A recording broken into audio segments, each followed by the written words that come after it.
And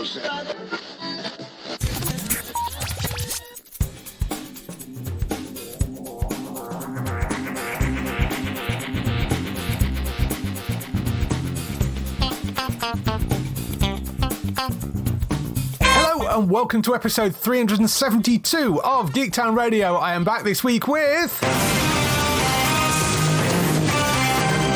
Darryl. How are you doing? I'm doing great. How are you? I'm very, very well, thank you. So, what have you been up to the last few weeks? Okay, so I have prepared in depth this time because anyone who's ever heard me come on here, I always forget actor names. It drives me mad. So I've got notes. So the first thing I've been watching through Paramount Plus is Brea. Yes. People who know, they know that me and Dave like out there shows, and Brea is challenging to be in the top 3 alongside such notable shows as Under the Dome and Zoo. Yes. And it's set in modern day LA, and we see a traffic jam and then a massive sinkhole massively opens up in Los Angeles, and it separates a family, and they sort of fall down and find themselves in this strange new world, which I think after the first 2 episodes, we sort of get an inkling that it's in the past, the very, very far past, back in primeval times. So we see the members of that family, along with a couple dozen other survivors, and obviously have to stay together and figure how to stay alive. And we see it from both in the past and in the present, where we see the government getting involved, as well as something as a strange link between the family of one of the survivors. And so we've had season 1, which you can just go and binge out on Paramount Plus. And at the moment, we've got a bit of season 2. Yes. And so I sat down and watched episodes 1 to 4. Yeah, it was going full ball crazy. It's getting even more confusing and convoluted and time traveling. Yes. Which is exactly what we're looking for. Yeah, it's wonderful, that show. I love that series. It's bonkers and silly. And yes, Under the Dome and Zoo are the great comparisons for it, because it's that sort of level of silliness. But it's one of those things you just got to go, okay, so this is happening. You've just got to roll with it. It's fine. So the people who you might recognize are probably Ian Mackin, who you might know from Merlin, if you're in the UK. Yeah. He was Sir Gawain. And for the US fans, you might remember from Night Shift, which is one of those medical dramas. Yes. And Natalie Zia would be the second person you would recognize. She was in Justified. I think it's coming back, isn't it? It is, yes. Yeah, so she's a big part of that. And she was also in The Following, which was pretty near bonkers as well in its time. Yeah, no, but just didn't last as long. Yeah. Otherwise, I think it would have been up in the top 3. Yes. Because it was good and bonkers as well. And so, yeah, it's fun. It's kooky. I mean, there is like a idea going on and people like it. It's what we call a summer show. So it's the shows that go off in the summer where generally things are either put to die or things that people won't generally watch, where the big push is from the autumn to the spring. Yeah. But it's pretty good, especially season 1. I've seen all season 1. So it's got quite a lot of interesting little special effects bits and big set pieces, which you might not expect to see. Yeah. Definitely worth a watch. And as you can watch all of it, I would definitely advise watching a decent chunk of it. So maybe watching 2 or 3 episodes. Yeah. It's not week to week. I don't think it works really as a week to week. No. It's because of how weird it is. And you don't want to think too much about those storylines, to be honest. Yes. Things start coming apart if you look at it too hard. Yeah, I found myself kind of binging through it because they dropped them as box sets on Paramount Plus over here. It's a weird one as well because it's an NBC show in the US. And for some reason, it's on Paramount Plus over here. They brought it in. I don't know whether it was them trading shows or something with Sky or... Was it maybe from CBS Studios and NBC bought it? Or NBC bought it? No, it's not. One of the production companies is Universal Television. So okay, yeah. So it's really bizarre that it's ended up on Paramount Plus, which is owned by Paramount owns CBS. And so it's weird. And NBC is a sister company of Sky. So we all assumed it was going to go off on Sky, and then suddenly it turned up on Paramount Plus. So, I'm fine. As long as it's airing somewhere, I don't mind. Nick Gonzalez is somebody else that people might recognize who was in The Good Doctor, and John Sader, who was in Chicago PD. Yeah, so there's a few sort of faces that crop up in that you go, oh yeah, I recognize them from somewhere. But yeah, it's a wonderfully silly, bonkers show that is just great fun to binge through. I had really enjoyed first season. We're halfway through the second season at the moment because they chop it in half as they do with some shows in the US. So we're waiting for the second half to go out and then we'll get the second half as well. But yes, Brea, well worth watching. And the next thing I watched was Ant-Man the Wasp: Quantumania. Yes. I had my ticket booked on the Friday, more out of a sense of obligation than anything else. So Scott Lang and Hope Van Dyne, along with Hank Pym and Janet Van Dyne, explore the quantum realm, where they interact with strange creatures and embark on an adventure that goes beyond the limits of what they thought was possible. Yeah. So as for a film by itself, it was fine. It's reasonably interesting, but I think the problem comes when you look at it as part of the MCU, and that's what it is. There's no getting away from that. Yeah. Jonathan Majors, who stars as Kang, is excellent. Yes. I love every second he's on screen. But the film didn't really know where to go. And because it's the MCU and because it's sort of like this is the start of phase 5, it has a lot of expectation on it. And because it's a bit of a self-contained adventure, it's a bit weird. It's a very strange thing to sort of watch as you go through. Following Scott is interesting, and like seeing Scott and his daughter's relationship, that was great. Yeah. But like Hope has nothing to do in this film. Right. It's like, is she even there? It's a bit of a shame, really, after taking the onus from the second one to go, this is Ant-Man and the Wasp. Yes. And talking more about the relationship in that, even though I haven't seen that one. It's a shame to have her there almost as an afterthought. Yeah. I guess the problem is that you called the second one Ant-Man and the Wasp. It's very difficult then to do the third one as just an Ant-Man movie without upsetting a lot of people going, well, why is the Wasp's not in it? So you sort of got to put her in it, but if you don't know what to do with her in the story... I mean, obviously keep her in, but that's the point. She is there in the same way that when you have the beginning of Captain America, you know Sam's always going to be there. And he's going to be doing stuff. That's the same thing for Ant-Man and the Wasp. But unfortunately, I think having Scott there, having his daughter there, having to learn about why Kang was there, and so spending so much time with Janet, this wasn't enough space for everybody and everything that had to be in there. Yes. And I think that was just the problem with the film in general. Yeah. It sort of sounds like it should have been sort of Ant-Man Quantumania or Ant-Man and the Wasp and Hank Pym and Cassie. And, because she isn't serving kind of equal billing. Yeah. Doing more research on it, I can see that this is sort of like where a lot of those things about special effects being rushed and things. There's a lot to talk about large fight scenes being removed from this film because they couldn't get them done on time. Yeah. Which obviously makes you wonder about what you could have seen and what you couldn't see. Well, yeah. I mean, part of them slowing down the releases has been the fact that it's absolutely crippling a lot of the effects houses because they literally can't get through everything. They've been really, really struggling. They're,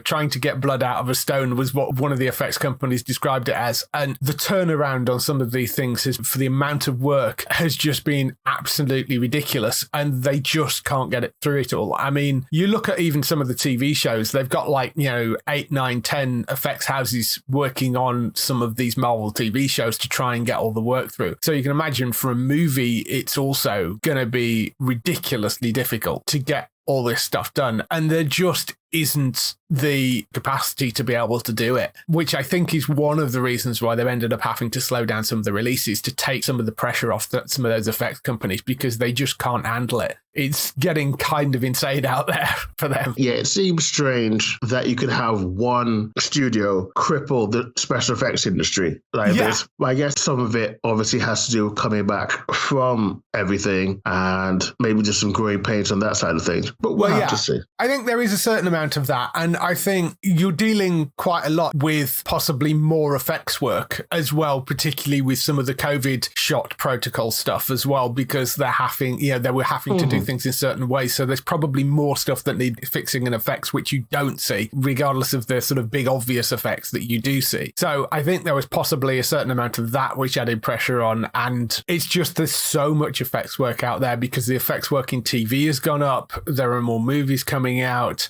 Disney as a whole, a lot of stuff going through there. But then you've got every other TV network out there that's still got effects stuff that needs to go on. It's an industry that's booming at the moment and they just can't turn things around quick enough. Yeah, so it's an okay start to the new thing. we'll have to see what's next, which I think, is it the TV series, is Secret Invasion next? No, Guardians is next. 5th of May is the next one, I think. Then Secret Invasion, then Loki, and then Marvels. Yeah, obviously with Marvels being pushed back quite significantly. But anyway, I certainly will bash them from moving things back, give it all the time it needs. Yes, I'd rather they did that than underwork things, you know? Yeah, so yeah, that was my Ant-Man the Wasp. But it was quite busy. It's nice to see like everyone coming down to my little cinema here in Clacton. Yeah, with our cheap, good prices. Yeah. Decent screen. So that was pretty fun. So the next thing I just happened to find while I was doing some research for an interview. This is a little show called Spiral, the web series, which you can currently see on Facebook. It was released back in 2017, and it is a web series, or you could call it a short movie, because it's about an hour, but it's chopped up into 7 chapters.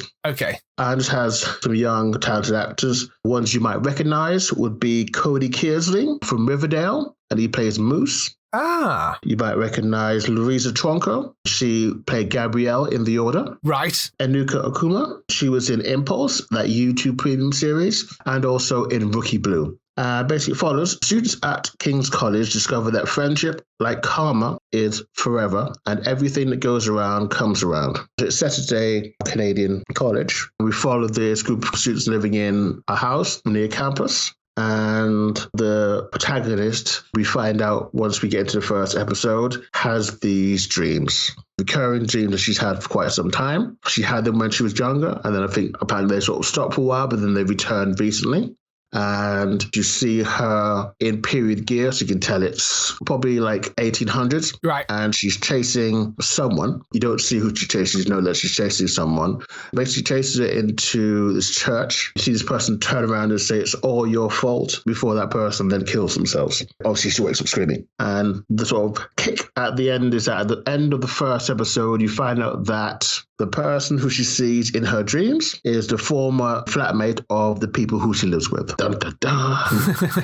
It's a very well shot and written teen drama with supernatural overtones. Yeah. Watched it in a space about 2 days, and it was just because I happened to be looking for things about Louisa Tronco because I was interviewing her for a film called Drinkwater, which unfortunately doesn't have a UK distributor. Otherwise, I'd be talking about that within my weekly list. Well, yes, of course. So it was, fun. You can watch it on Facebook. Unfortunately, that's all there is. The website has gone kaput. Probably not renewed. It's a fun thing. There's lots of twists and turns. Even though it ends on a cliffhanger. I mean, it's just an hour's investment, and it's quite entertaining for that hour. Okay, cool. Do you want to look up? It's called Spiral. Yeah, but Spiral the web series, because there are quite a lot of things called Spiral. Yes, and a few of them are TV shows. It'll tell you by trying to narrow it down. Yes, cool. And the final thing is NCIS Hawaii. Yes. Which you can finally see because Disney Plus has slapped some of it on, which is interesting. Because I just turned off my auto-renewal for Disney Plus. So I've just got a month to finish watching all the things that I should, like Only Murders in the Building and things like that. Yes, you definitely need to watch that. That's a brilliant series. Yeah, but NCIS does what it says it can. Follow a team of naval criminal investigators stationed in Hawaii, led by Vanessa Lachey. It's pretty fun. It does stick somewhat to the NCIS formula, but it is a lot more diverse in terms of its cast than those that have come before. Obviously, you do get to see the beauty of the islands. You get to see Hawaii, which pretty much was, I would say, was half the reason people watch Hawaii 5-0. Mm-hmm. It's a good show, solid. The most well-known people is probably Vanessa herself, because she's well-known for hosting a few things in the US alongside her husband, Nick. Right, yes. Alex Tarrant, who does a lot of work both in the US and over in the Pacific, so he does things for New Zealand and Australian TV, so you might have seen him through those. And Tori Anderson, who you might have seen on Blind Spot, in a recurring role, the LA Complex, and a few other things. It's fun. I'm glad to see it's sticking around. Obviously, we know that Los Angeles is wrapping up this season, and we will soon get a new one in the form of NCIS Sydney. Yes. But you know what you're getting. You're sitting down, you're going to watch a case a week, which will inevitably end in gunplay and lots of quips. But yeah, it's fun. Yeah. Oh, it's got Enver Jovaki in it as well. Yes. From Agents of S.H.I.E.L.D. Agents of S.H.I.E.L.D. And Dollhouse. Popped up in The Rookie and Emergence as as well, that one season series that. Oh, yeah, of course. He was in that as well. Yes, he's popped up in MCM once. Yes, he did. You're right. Good cast for that. I've never really gone and watched any of the NCIS shows. I've watched Los Angeles. No, I watched a little bit of NCIS LA, but there's one sort of procedural thing that I never massively got into. It's like, I mean, I don't watch that many of those sort of long-running procedurals. You should always, when it comes to those sorts of procedurals, you should pick your one or two really top ones. Yeah. Because long-running procedurals are just soap operas by another name. Yeah, yes, absolutely. Because that's all they could do is start playing with the character dynamics all the way through it. Unless you really like the characters, that's going to drive you crazy. Yeah, exactly. CSI was the only one that I ever really kind of got into. And then, of course, most of that kind of ended. So those are the only ones that I kind of watched quite a lot of in terms of those big multi-crossover things like the Chicagos or the FBIs or that sort of thing. Because it is such a commitment when you start one of those, because you do sort of start one and then you think, oh, well, there's a spin-off, I should watch that. And then it just balloons into this things where they're like the only thing you ever get a chance to watch. I always choose. I look at want to go, okay, is this one interesting or this one interesting? And then I just kept watching, which is why I used to watch CSI Miami and not watch Vegas because I didn't like Vegas. Right, okay. Miami I thought was more interesting. Yeah. And you could watch New York from time to time, but it was a little bit too intense. Right. I enjoyed those, but I've never really kind of got into the NCIS ones. And yeah, it's going to be interesting to see what the new one's like, the Sydney one is like. When that drops. This year, apparently. Yes, which, given that they've not started shooting anything yet, it's impressive. It's impressive turnaround, but I'm assuming there must be in pre-production already over on it. So yes, we'll see when that turns up. Because I assume that's coming out in the, it'll be out for the autumn season over there, I would. Yeah, you'd think so. For me, I have picked up a Netflix series called Lockwood & Co., which was in development for years and years and years, but finally came on. It's from Joe Cornish, who, I mean, many people will know who Joe Cornish is, a sort of writer-director. He was a comedian for a while, but he's more a writer-director these days. And it's based on a series of books by Jonathan Stroud. It follows the plot of the first two books in the TV series. It follows a girl called Lucy Carlisle, played by Ruby Stokes, who I think has popped up in Bridgerton. It's set in a world where ghosts are sort of out there in the world. There was an event that had ghosts appear as part of the world, and they discovered that children are sensitive to these ghosts. So start training them as ghost hunters. Yeah, and also to know that the ghosts are very, very much lethal. Yes, the ghosts are very, very violent. If you spend any time sort of staring directly at them, they can kind of lock you, what they call ghost locked, and it basically takes over your body and sort of freezes you. So that's the environment that you're set up in it. And most of these corporate agencies that are these sort of ghost hunting agencies are run by adults, as you would expect, and the children are sort of employed and they go out with sort of adult supervision. There is a tiny little startup company called Lockwood & Co. that is run by two teenage boys without any adult supervision. They're supposed to go through all these kind of training and stuff, and Lockwood passed everything with flying colours and then sort of gone off and started this agency on his own.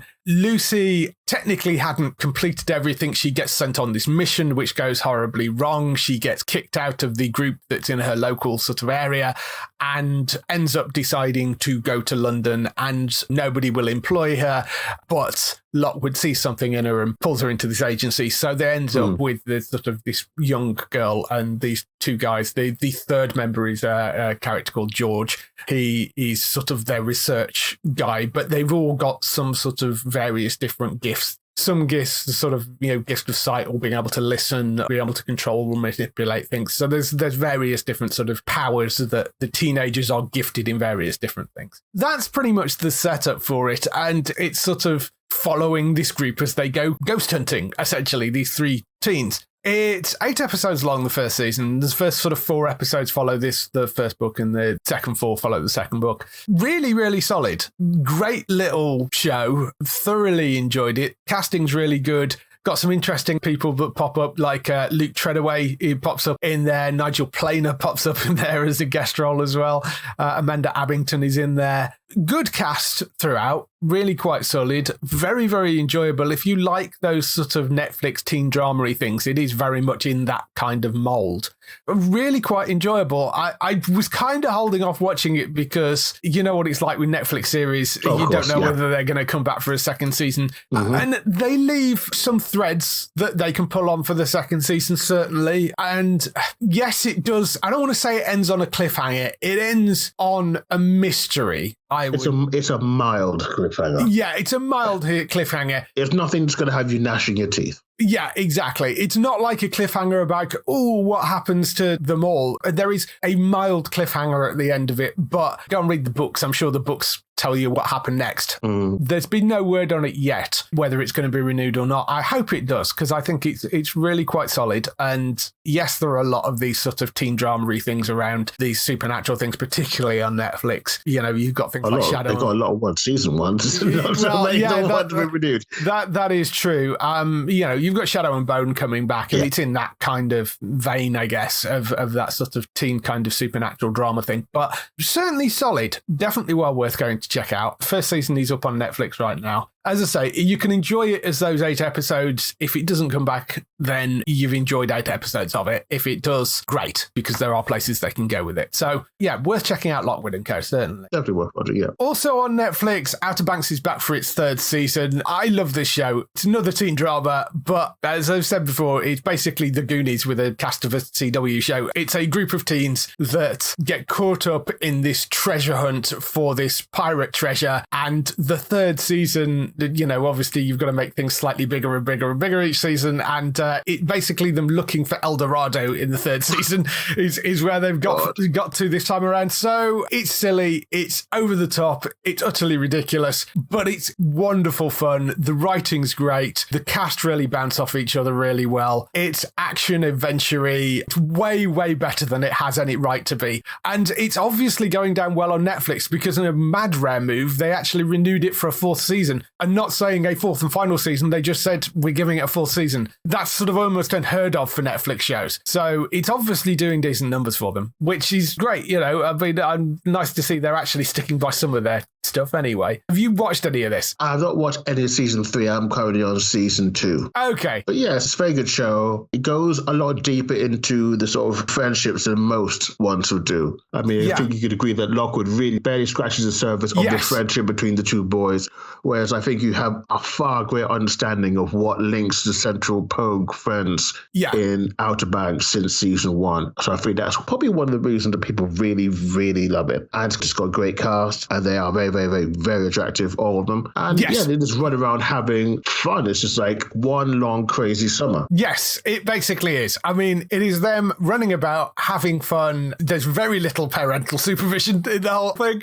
And they're traveling from island to island. They find themselves in the Caribbean. It's just, I mean, it's ridiculous. It's stupid. It's over the top. It's immense amounts of fun. I really enjoy spending time with that show. So season 3 is out now. But if you've not caught Outer Banks, go and watch it. It's just a great adventure show. And if you like those sort of teen drama-y type stuff, really, really solid and really fun. So definitely worth going to check out. The other thing which I picked up this week was Star Trek Prodigy, which is the animated series from Star Trek, the one that isn't Lower Decks, which is Lower Decks is very much 2D animation and very much an adult show.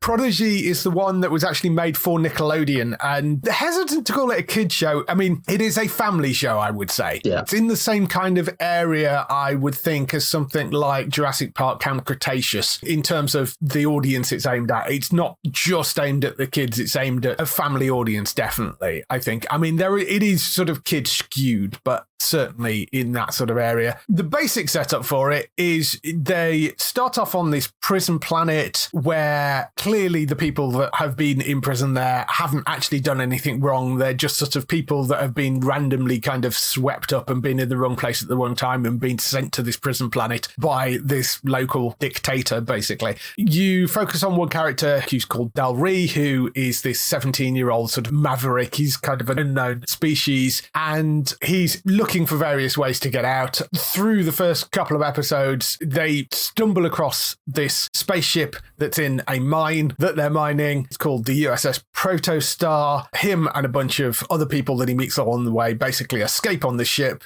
and go off for adventures. It turns out the ship has a hologram on it, and it's a hologram of Catherine Janeway, former captain of USS Voyager. I think they are actually in the Delta Quadrant, and they need to make the way from the Delta Quadrant back to the Alpha Quadrant is sort of what they're doing. Although at the moment, I'm about 5 episodes in, and they're still kind of trying to figure out exactly kind of where they're going and what they're doing. But I picked it up because somebody posted on, I think it was Reddit, and sort of said, if you've been avoiding this show thinking it's a kid's show, don't. It's worth going to pick up and have a look, because it takes a little while to get going, but it does start to get far more into mythology and standard sort of Star Trek stuff, and becomes, after the first few episodes where they've set up who all the characters are, because you've got Del Rey's the 17-year-old maverick, Gwendola, who is the daughter of the evil guy that's been kidnapping all the people that runs the prison planet. You've got Jankum Pog, who is this 16-year-old Tellarite who's a wizard with repairs. There is Zero, who is this non-corporeal being that's kind of built this metal sort of ball thing to contain itself. And Rock, who is a huge rock creature, but is actually an 8-year-old girl. So has a sort of 8-year-old girl voice. But it's a really nice setup and sort of interesting mix of characters that they're playing with on the show. It's got lots of fun and adventure in it. It's actually got some quite big names in the cast. I mean, you've got Kate Mulgrew back as Catherine Janeway, but the diviner, who is the father of Gwen and the person that runs the prison, is voiced by John Noble. And the diviner's enforcer is voiced by Jimmy Simpson. You know from a whole bunch of different things. I mean, he was in that Black Mirror episode, USS Callister, interestingly enough. Breakout Kings, Jimmy Simpson? Yes, he's popped up in House of Cards. He was in the Newsroom, Westworld as well. Westworld's probably the biggest thing you'll know him from most recently. D. Bradley Baker does some voices in there, who is the voice of the clones in Star Wars. Ella Purnell voices one of the characters. So there's some quite big names. Oh, Jamil Jamali is in there as well. Jason Alexander, David Diggs. So there's some quite big names in there. To say, you've been avoiding it thinking, oh, it's just a kid's show. It will take a few episodes to, they kind of set up the characters and establish who everybody is. But certainly, if you've got kids, it is worth sitting down watching with them. And if you're an adult and you're a Star Trek fan and you've not been on your radar, it is worth giving it a look. It is quite enjoyable. I mean, I've been looking for something to put on while I'm eating a meal or something, so I don't have to pay huge amounts of attention to it. And the 20-minute episodes quite easily fills that gap. So it's quite useful for that as a sort of background thing. Are you up on any of the Star Trek things at the moment? I am still on the previous season of Picard at the beginning. Right. And I'm up to date on everything else, I think. Okay. Oh, I haven't seen this or Lower Decks. Lower Decks is brilliant and well worth watching. Again, if you've avoided that because you think, oh, it's an animated series, it's a brilliant depiction of the lower decks of a starship. It does it so well with great humour, and it is very Trek. I mean, they've managed to walk that line between making it a comedy and also keeping it within Trek as well. It works brilliantly. I would urge you definitely to go and watch that. I mean, that one is definitely aimed at adults. I mean, that's not appropriate for children, but it is very, very funny and well worth going to check that one out as well. So that's all the stuff we've been doing this week. Let's move on to some TV and film news. So we kick off the TV and film news this week with the renewals, cancellations and pickups. A few things ending that they announced. Goldbergs coming to an end after 10 seasons, which I think we mentioned a few weeks ago that was likely going to happen. Oh, yeah. Its numbers have been kind of going down and down and down, and just got to the point, I think, where the numbers versus ratings just didn't balance. It's going to end with the 10th season, which I think is currently airing in the US, but they're still shooting it, so they know it's coming to an end and they will be able to end it. Succession is ending after 4 seasons as well. That was a creative decision. They have said that they weren't entirely sure how long they were going to keep going for it, and they sat down when they came to write the 4th season and decided that this was going to be the last one. That was definitely a creative decision because, I mean, that's a huge show, and I think they would have kept that around for longer if they thought it was worth going for longer. So there is a show called Soulmates, which was on AMC. It aired on Prime Video over here. That was originally renewed for a 2nd season, but AMC have gone back on that and they've now canned it. So that won't be coming back. And Southside, which was an HBO Max series, that's been canned after, I don't know how many seasons, 1 or 2 seasons, I think that one. Well, but I don't think that aired here. Moving on to the renewals, the BBC has confirmed that Traitors will be renewed for a 2nd season, which I don't think has come as a huge shock to anybody, given what a massive, massive hit that 1st season was. That's officially coming back with Claudia Winkleman at the helm again, so that will be returning. The US version is also renewed as well, so both of those will be coming back. CBS renewed a whole bunch of things. So NCIS Hawaii is coming back, which I don't think is a huge shock. NCIS is coming back, so that's a 21st season for NCIS. 3rd season for NCIS Hawaii. CSI Vegas also back for a 3rd season, which its numbers were a lot lower. So I'm sort of surprised they're bringing that back, but I'm quite happy they are because I rather enjoy that show. So there are a few shows which haven't been renewed on CBS yet, which is Blue Bloods, which is on season 13, SWAT, which is on season 6, and East New York, which is on its 1st season. Blue Bloods and SWAT are both in negotiations for renewal. It's just they're taking a bit longer because of the fact that they're old shows, particularly with Blue Bloods. As the show goes on longer, particularly if you've got a large ensemble cast, which both of those shows do, and the original cast in most cases pretty much, that means the wage bill for those shows is going to be astronomically high for the numbers that it's getting. So they're looking at ways of negotiating deals to cut costs on those shows. The cost cutting that CBS wanted on Blue Bloods were apparently quite deep, but they I would suspect so. But they do think that they're going to be able to negotiate at least another season out of it, but it could be heading towards the end of the road for that because it is getting quite pricey to do. Same issue with SWAT, although slightly less so, but it is 6 seasons in and it's starting to get to that point, I think, where it's getting more expensive to make. That's the issue with those. The negotiations are just taking longer for those shows. East New York, that is very much on a bubble, so that could go either way. It will somewhat depend on what their mid-season shows are like and how they do, and whether something comes in that they think could replace it. So you have to wait and see on that. East New York hasn't been sold over here. The other thing that Blue Bloods and SWAT have going for them is they sell very well internationally, so they can be moneymakers for CBS. So it's a case of just working out who gets what in terms of the finances when things get sold on and all that sort of stuff. So hopefully both of those shows will be back. It's just they've not renewed yet. But NCIS Hawaii and CSI Vegas are all back. ITV over in the UK have renewed Karen Peary for a 2nd season, which a lot of people seem very happy about. That's another one of ITV's many, many crime drama procedurally things. But apparently it went down quite well and it was quite well put together. Pretty much when I posted that, all the comments have been very positive about it. So apparently it's one of the better ones, but that is coming back for a 2nd season.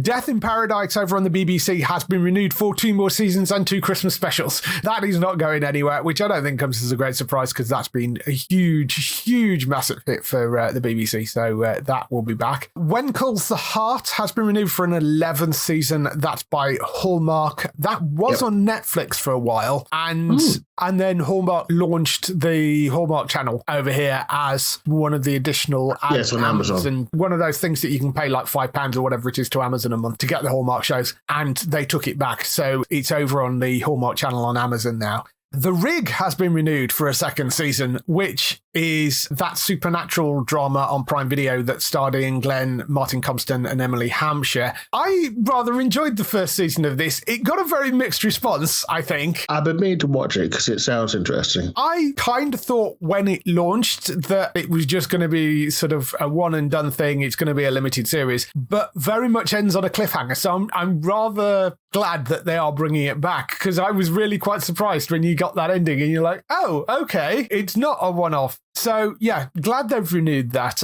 This is the thing that was set out in the North Sea, and there's a group of rig workers that are about to get sent back home after doing their rotation, and this big, thick fog rolls in and basically traps them all on the rig, and then weird stuff starts to happen. I'm calling it a supernatural drama. It isn't really a supernatural drama, but there is that kind of eerie element to it. It's kind of a little bit horror-y, a little bit, kind of reminds me of Fortitude in that way, in that there is a sort of supernatural weirdness without it genuinely being supernatural. It's that sort of stuff. I had fun with that series. I know some people didn't, but yes, glad that's coming back, but that's The Rig. And there was some news dropped today that The Night Manager, do you remember that show?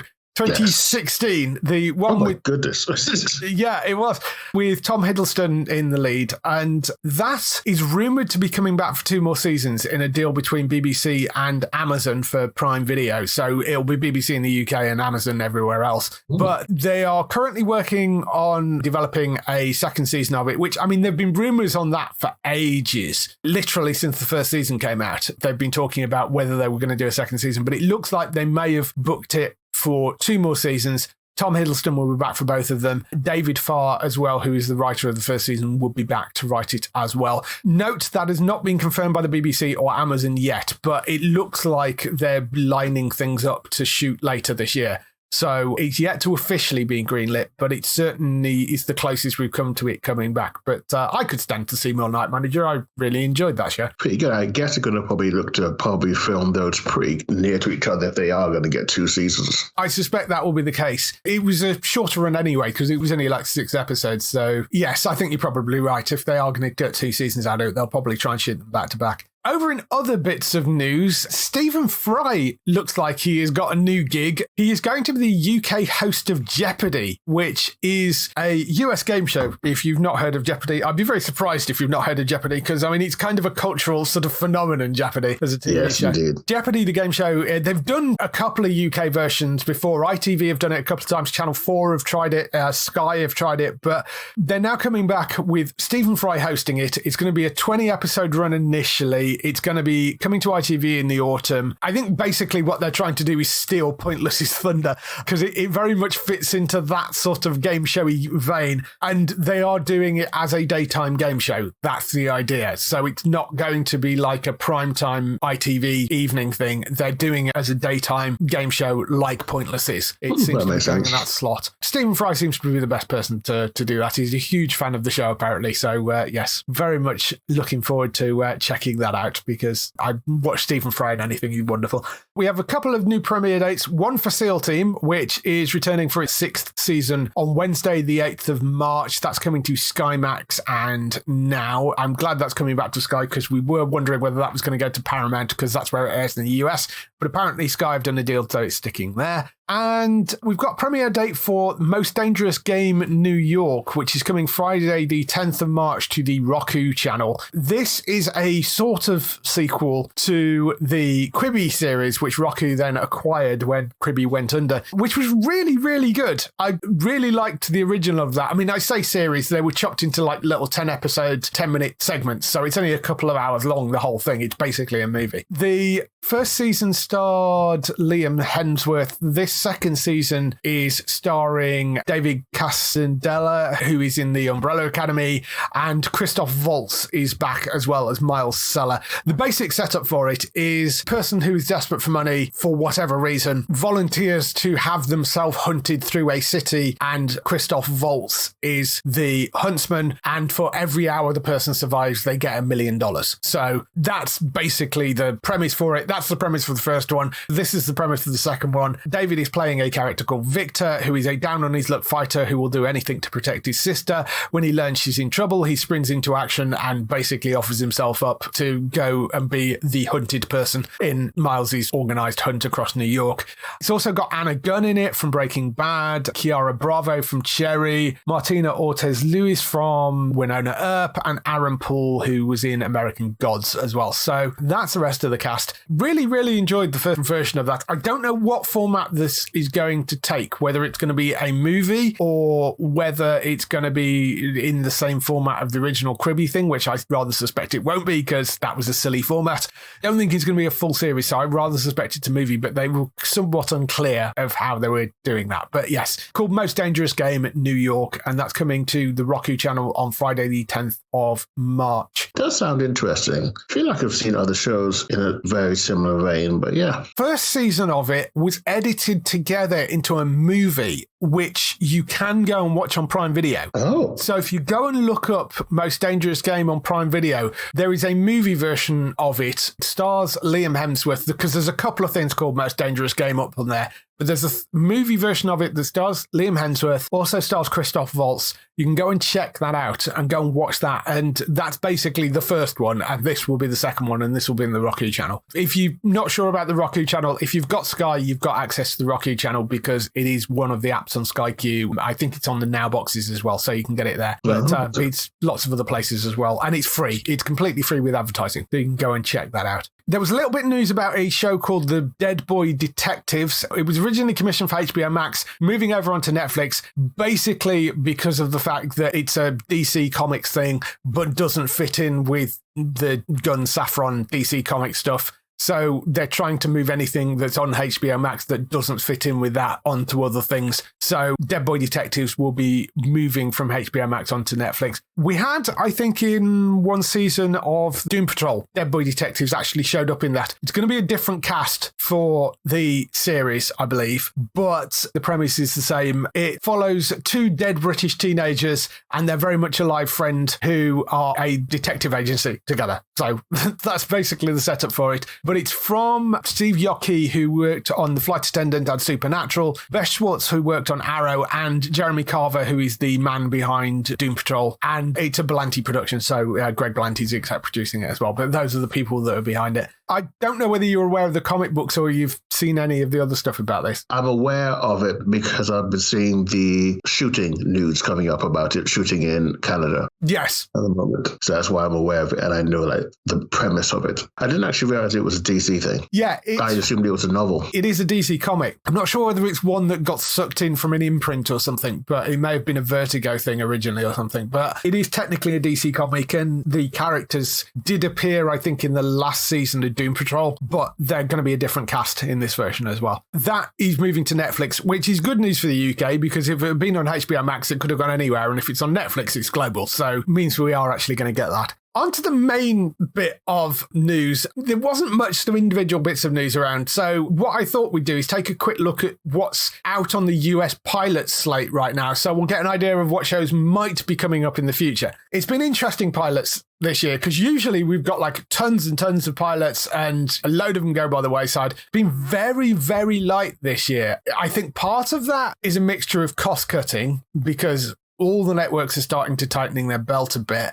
But there is also a certain amount of Better the Devil You Know going on as well, with the networks sticking with shows that they know are working okay, but maybe aren't quite as good as numbers as they maybe wanted, but they're prepared to stick with them for a little bit longer than throw everything out and risk something entirely new. Yeah. Also, there was like, I think there still is a bit of a worry about another writer's strike. So the last thing they want to do is get caught with their pants down with a load of like potentially bigger event series coming up and no one to write them. Yes, I think there is a certain amount of that as well. And it's interesting because one of the ways, particularly Fox actually this year, one of the things they're doing is skipping the traditional pilot process for a lot of their stuff and actually getting the scripts written. So they're getting a bunch of scripts written. Yeah. So they're green lighting off the scripts and the story outline for the first season rather than actually shooting a pilot. And I think part of the reason for doing that is so they can have a bunch of things to shoot. Should the writers then go on strike, it means the scripts that they will have a set of, say, you know, if it's a 15, 16 episode season, they may have 5 scripts they can shoot their way through to get them over the hump of the writer's strike. Hopefully it doesn't come to that. I mean, I really hope we don't get another writer's strike because that really messed things up last time, but we will have to wait and see. But anyway, in terms of the pilots, interestingly, not hugely adventurous either.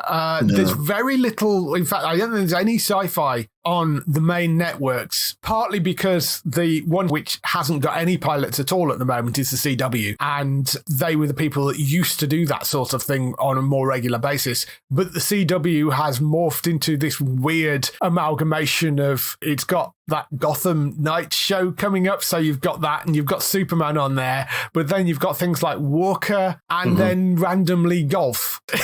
It's this strange mishmash of things from all over the place.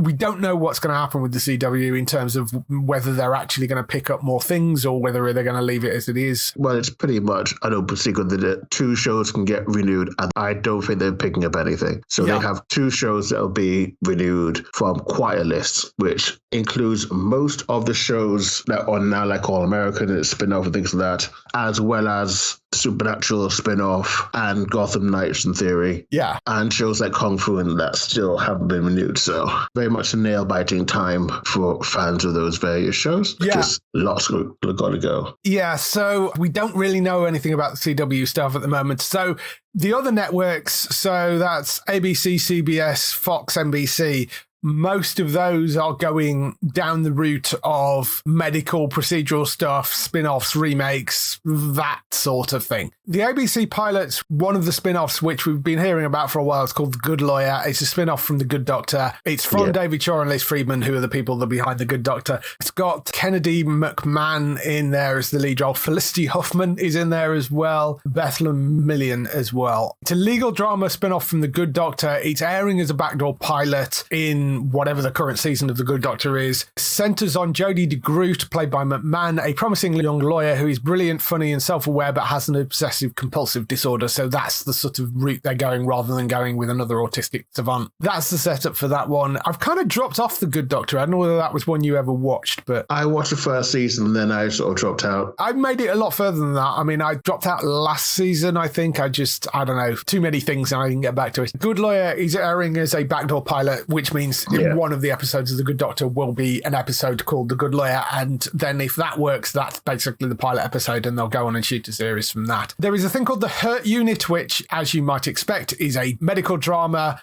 It's got Ben McKenzie, who you will know from Gotham, in the lead role. It's also got Melissa George in there as well from, what was it, Home and Away she was on originally, and then Mosquito Coast is the thing she's done most recently. Michelle Ortez in it, and Ashley Romans as well are the main cast. Mark Webb is directing the pilot. It's from John Glenn, who is the SEAL Team showrunner, and Matt Lopez, who's done things like Sorcerer's Apprentice and Race to Witch Mountain. But the story follows a highly skilled team of trauma surgeons and nurses who race into the field to treat the patients who won't make it to the hospital in time. When the sick and the injured can't get to the ER, the HURT team, or Hospital Urgent Response Team, bring the ER to them. So it's a medical drama, but, you know, lots of running about. I mean, it sounds like a reasonable setup for a medical drama, I guess. It depends whether you like those sort of procedural medical things. I don't know whether you... Yeah, I haven't watched anything sort of medical thing in a while. I've sort of moved away from that now. New Amsterdam was the one that I stuck with the way through. I really, really enjoyed that. So it depends what the writing's like on this. I like Ben McKenzie. I like Melissa George. Don't really know the other cast. I like SEAL Team. You know, John Glenn is behind it. So if it's got maybe a bit of humour in there as well, maybe, but I have a feeling it's probably going down a slightly more serious route, but we'll have to wait and see.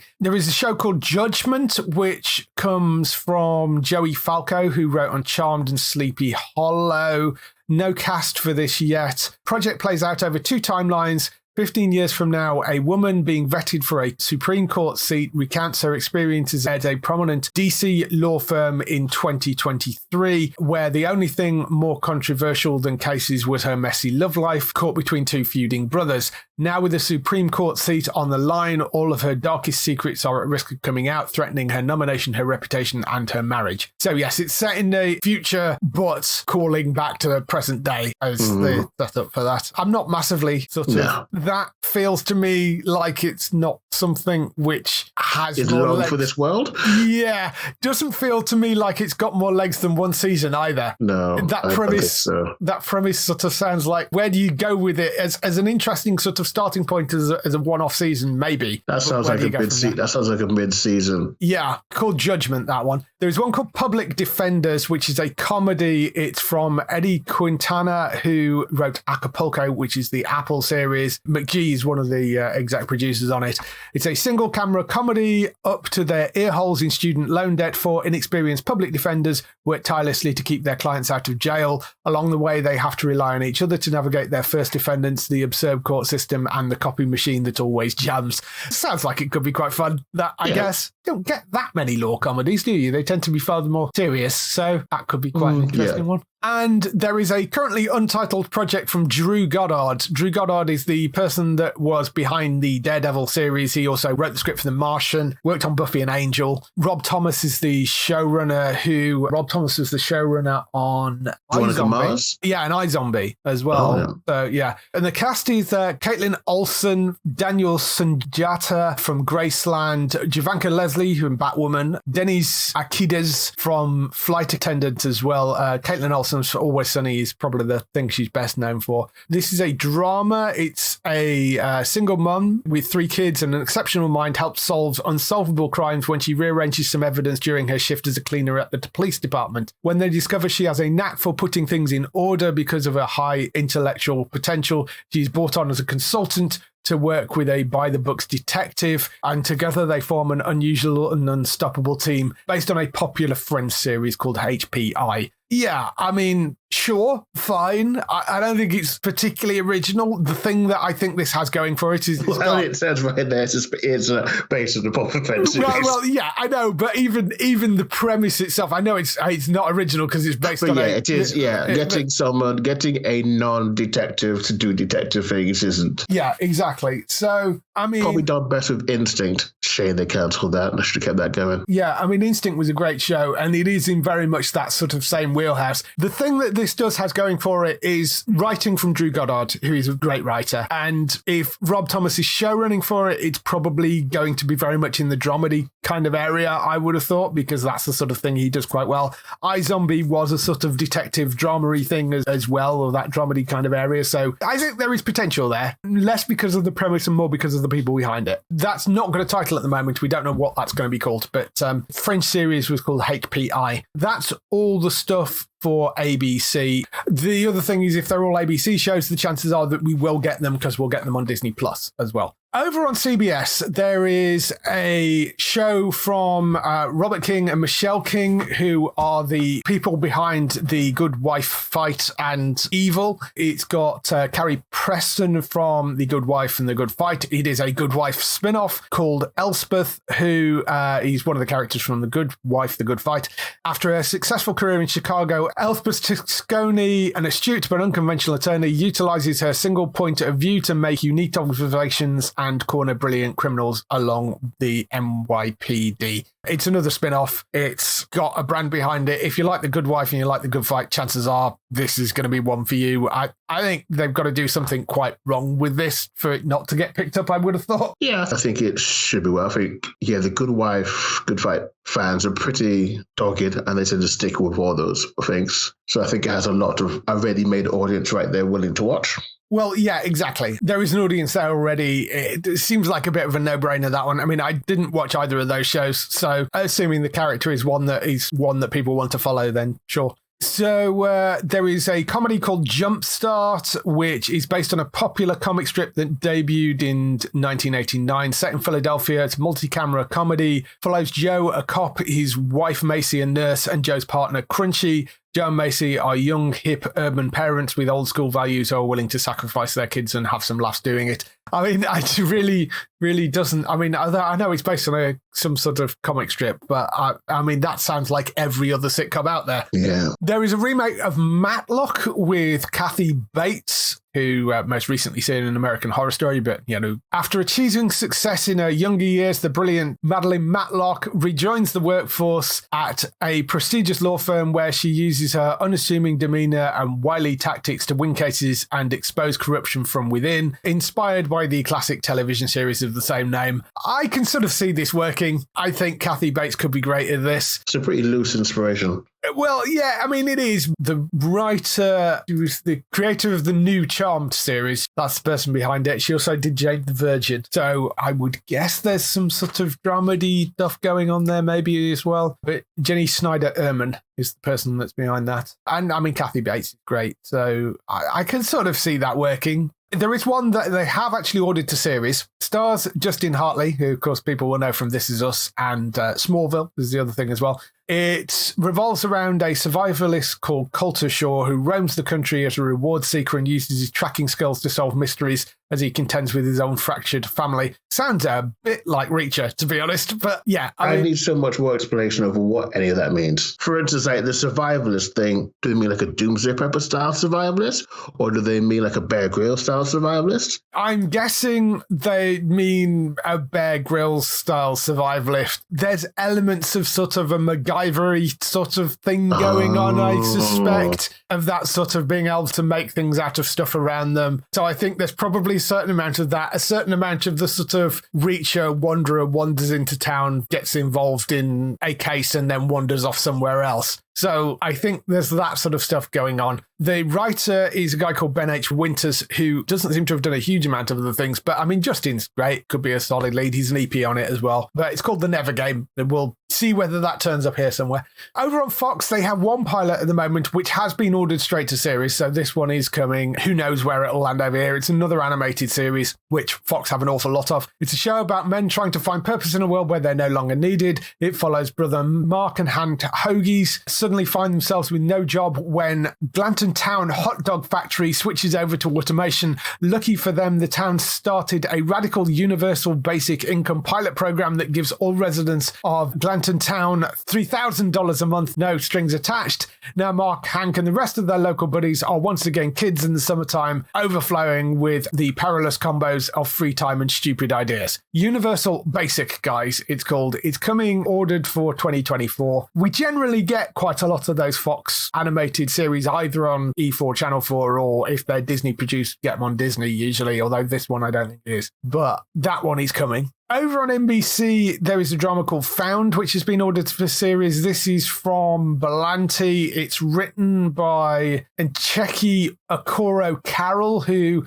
worked on All American and The Resident. As you might expect by the fact that it's called Found, it's about missing people. So in any given year, more than 600,000 people are reported missing in the US. More than half of that number of people are people of colour that the country seems to forget about. A public relations specialist who once was herself one of those forgotten ones, and her crisis management team now make sure that there is always somebody looking out for the forgotten missing people. But unbeknownst to anyone, this everyday hero is hiding a chilling secret of her own. That's the setup for it. Shinola Hampton from Shameless is the lead cast, with Mark Paul Gosselaar in there as well. Brett Dalton from Chicago Fire Agents of S.H.I.E.L.D. as well as a few other people. So those are the sort of main name casts so far. Again, it's another sort of procedurally sort of thing, but it does seem like it could have an interesting little twist to it, and that is ordered to series. So I feel like it's going to be heavy on the drama, though, with the whole she's holding a chilling secret of her own thing. Yeah, it depends what that sort of is and whether they've got somewhere to go with it after the first season, because that's always the problem with that sort of stuff. Mind you, I mean, something like Suits was one of those shows where you kind of thought, well, where do you go after the first season, because they're hiding the fact that, you know, the guy isn't actually qualified to do the job that they've hired him to do, and they managed it for 8 seasons or something, so you know. Well, I think that's debatable whether they managed it for that long.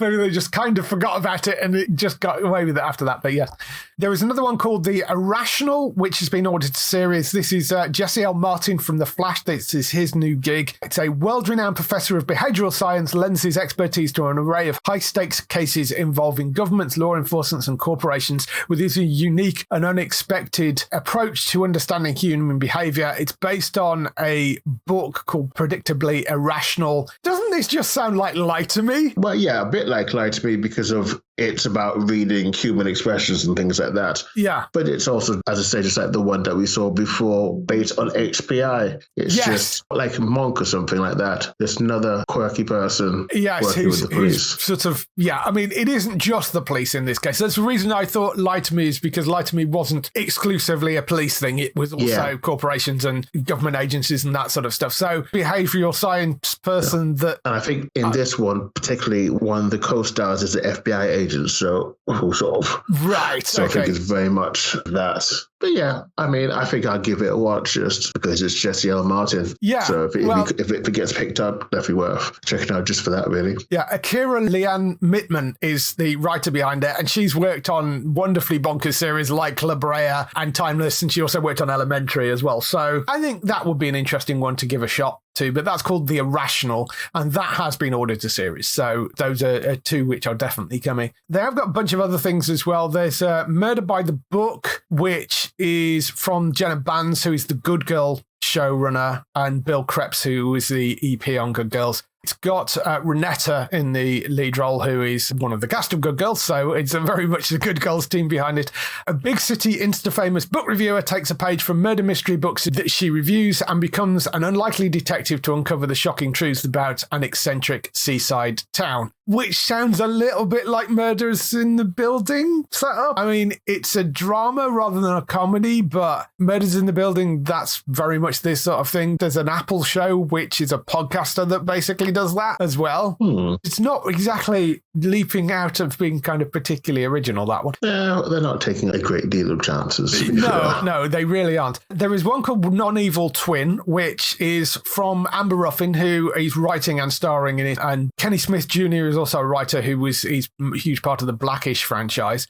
The multi-camera comedy, a woman is forced to step into her sister's role as the leader of a Fortune 500 company, despite knowing little about the business and even less about the way her sister had been running the corporation. So I kind of like the setup for this, the idea that it's a sort of the non-evil twin stepping into the role and being kind of all nice compared to the person that has disappeared, who was a sort of ruthless business person. I can see there is a comedy there, and that is potentially something we haven't seen before. There's that. I don't really know Amber Ruffin particularly. I know she's quite a big American star and had her own show and stuff, but I don't know her particularly.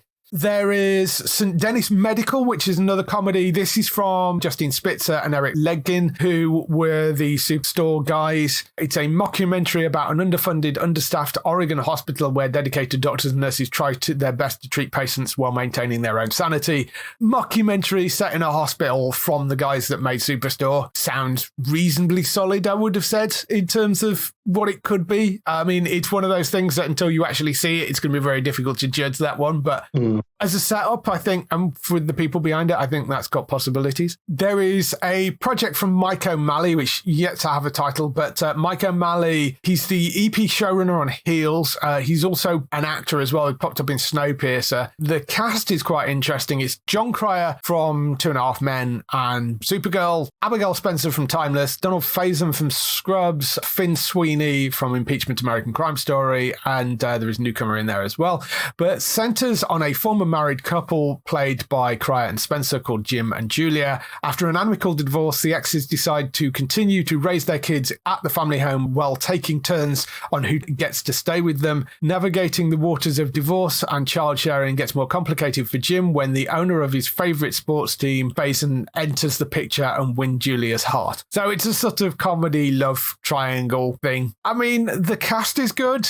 John Cryer does comedy well. I think so does Don Faison. Don't know about Abigail Spencer, but yeah, I mean, it sounds a bit like a standard sort of sitcom setup, that one as well. And the last one we've got is Wolf, which is a drama. It's inspired by Oliver Sacks' extraordinary life and work. The drama follows a revolutionary, larger-than-life neurologist and his team of interns as they explore the last great frontier, the human mind, whilst also grappling with their own relationships and mental health. It's from Michael Grassi, who is a writer and EP on Riverdale. He also worked on Pretty Little Liars Original Sin. Andy Serkis is apparently an EP on that, so I don't know whether it's his company that having something to do with it, maybe, but... Any sort of interest in any of those? Yeah, probably The Irrational. That's really about it here. I'm not a big comedy fan, especially network comedies. I'm sort of with you on that, and it's not massively inspiring, most of the comedies. I like the sound of Non-Evil Twin. I think that has possibly something to it. And I think Irrational sounds quite good, even if, like I say, it does sound rather like Lie to Me. But I loved Lie to Me. I thought that show was absolutely fabulous. Yeah. So, and I like Jesse amazing show. Yeah, I like Jesse L. Martin. So if it's sort of a kind of shadow of that, then if it's still good enough, I will watch it. And I like all the show that the writer has done before. I mean, Brea is wonderfully silly, but I do enjoy that. Timeless is great. I loved Elementary. But yes, so those are some pilots that, as I say, some of those has already been ordered to series, like, as mentioned, the Irrational ordered to series, Found has been ordered to series, Universal Basic Guys ordered to series, and the Never Game, which was the Justin Hartley one, that's ordered to series as well. Those are ones that are definitely coming out of that list. The rest may or may not show up. It will depend on pilots and what network decides. We are steadily hurtling towards May, scarily, which is when all of this stuff gets finalised and they decide what's coming and what isn't. So we'll have to wait and see. That's all the news we've got for this week. Just some time for some highlights from next week on TV. So, highlights for next week on TV. We have Django dropping, which is the high concept reimagining of the classic Western. That's coming on the 1st of March at 9 p.m. to Sky Atlantic, so you can check that out. Mandalorian and his little green friend returns on the 1st of March as well. That's for season 3. Also on the 1st of March, Abbott Elementary returns. That's for season 2, and that's on Disney Plus as well. And over on Apple on the 3rd of March, we have The Problem with Jon Stewart returning for the second half of the second season. So that's his talk show back. Tales of the Walking Dead finally crops up on AMC Global. That is landing. That's on the 6th of March for the 6 people that have access to AMC Global. You'll be able to go and enjoy that over there. And Blue Bloods returns for its 13th season. That is on the 6th of March at 9 p.m. on Sky Witness. So that is everything coming next week on TV. If people want to find you in the meantime, where can they go and find you? They can head over to HollywoodNorthNews.net, where we just recently did a review of Drinkwater, which you can view if you have Prime Video in Canada. And that's a coming-of-age story that stars Eric McCormack, known for Travelers, Louisa Troco, which I've mentioned before, of The Order. But yeah, it's a wonderful film. It's a lot of fun, and I would definitely recommend it. Cool. So go and check Darryl's stuff out over on HollywoodNorthNews.net for all those TV series and film reviews and stuff that are related to Canada. You can go and check out those all over there. For other people involved in the show, you can find Matt over on entertainmenttalk.org, who I'm sure will be very, very happy this week because of the way Man United are performing. So his Man U podcast will be full of joyous support, I'm sure, for that. Plus, of course, we are doing the Last of Us podcast over there, so you can go and check that out. And he's got lots of other things going on as well. So lots of podcast stuff at entertainmenttalk.org. And Bex, you can find at twitch.tv/Trista Bytes. That's BYTES. She's streaming every week. She's got lots of stuff. You can go and check her schedule over there to see what day she's up and on. Lots of fun stuff and silliness going on over on there. For us, you can go to the website at geektown.co.uk throughout the week and see all the latest air date information. If you want to get in touch with your questions or comments, email us on podcast@geektown.co.uk. Leave a message on the website post. Find us at Geektown on Twitter, on Facebook at facebook.com/Geektown, on YouTube at youtube.com/Geektown, and on Instagram at Geektown UK. That is everything. We shall see you next week. Bye-bye. Bye.